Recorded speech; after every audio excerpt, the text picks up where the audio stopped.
খেয়েছে স্বৈরাচারের আমলে এবং সেই কালচারাল হেজিমনি কিভাবে আবার এস্টাবলিশ করার চেষ্টা করা হচ্ছে আমরা দেখেছি।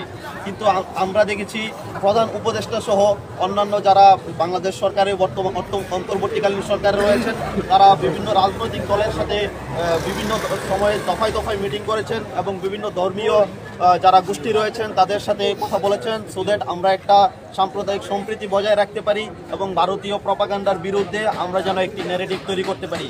আমরা দেখেছি মধ্যবিত্ত শ্রেণী এবং এলিট শ্রেণী যারা আছেন তারা ভারতীয় প্রপাগান্ডার বিরুদ্ধে একটি ন্যারেটিভ তৈরি করার জন্য বিভিন্ন ধরনের নিউজ চ্যানেল তৈরি করার উদ্যোগ নিচ্ছেন। সেই জায়গায় আমরা দেখেছি কুমিল্লা বিশ্ববিদ্যালয়ের সুকল সমন্বয়ক যারা আছেন তারা ভারতীয় আগ্রাসন বিরোধী খিচুড়ি ভুজ তৈরি করছেন। আমার প্রশ্ন হচ্ছে একটি খিচুড়ি ভুজ কিভাবে ভারতীয় আগ্রাসনের বিরুদ্ধে হতে পারে? একটি বিশ্ববিদ্যালয়ের সমন্বয়ক যারা এই ধরনের ইমেচিউর কাজ খুবই নিন্দনীয় আমি একজন সাধারণ শিক্ষার্থী হিসাবে মনে করি। এবং আমরা বিভিন্ন সময় প্রশ্ন করেছি যে আপনারা যে সাধারণ শিক্ষার্থীদের কনসেন্ট আছে কিনা কিংবা আপনারা সেটা বৈষম্য বিরোধী ছাত্র আন্দোলনের ব্যানারে করছেন অথচ সাধারণ শিক্ষার্থীদেরকে সেখানে নাম বলাচ্ছেন।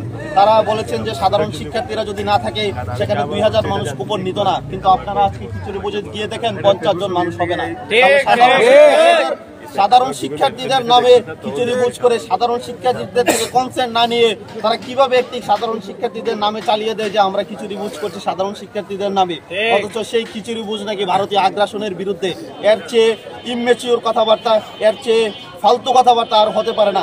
একটি যেখানে ভারতীয় হেজিমনিরা আমাদেরকে কালচারালি আমাদেরকে অ্যাটাক করতে চাচ্ছে, আমাদেরকে নিউজ দিয়ে অ্যাটাক করতে চাচ্ছে, আমাদের উপর প্রপাগান্ডা চালাচ্ছে, মাইনরিটিদের উপরে যে হামলা হয়েছে সেটা নিয়ে প্রপাগান্ডা চালাচ্ছে, সেখানে সেই প্রপাগান্ডার আমরা বিরোধিতা করছি একটি খিচুড়ি বুঝের মাধ্যমে। এর চেয়ে হাস্যকর কথা আর কি হতে পারে?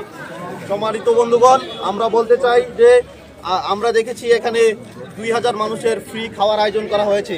সেই 2000 মানুষকে ফ্রি খাওয়ানো যদি হয় তাহলে সমন্বয়কদের বিশাল একটা টাকার অঙ্কের প্রয়োজন। আমাদের সরল মনে প্রশ্ন থাকে সেই টাকার উৎস কোথায়?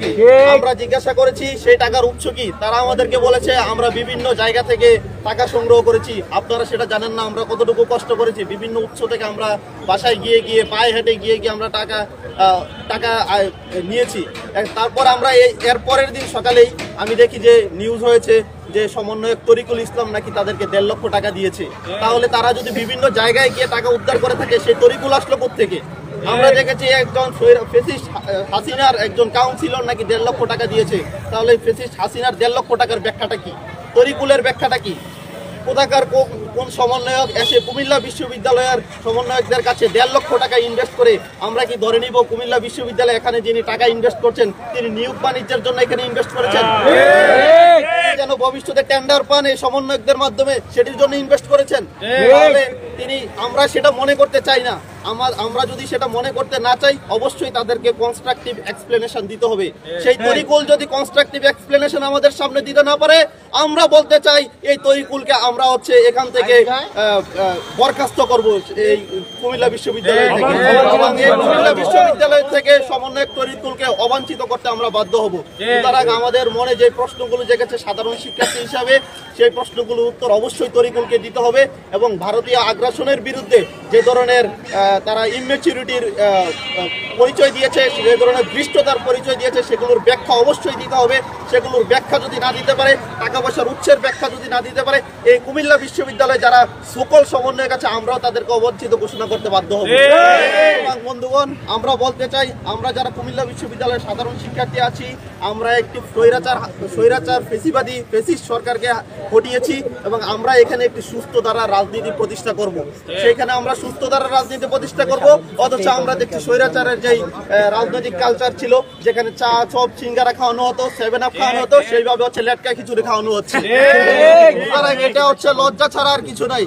সুতরাং আমরা বলতে চাই আপনারা আমাদেরকে সেই ব্যাখ্যা দিন, না হলে এই কুমিল্লা বিশ্ববিদ্যালয়ের সমন্বয়কের নামে যেই অপপ্রচার যেই উল্টাপাল্টা কাজ করছেন সেখান থেকে আপনারা বেরিয়ে আসুন। ধন্যবাদ সবাইকে।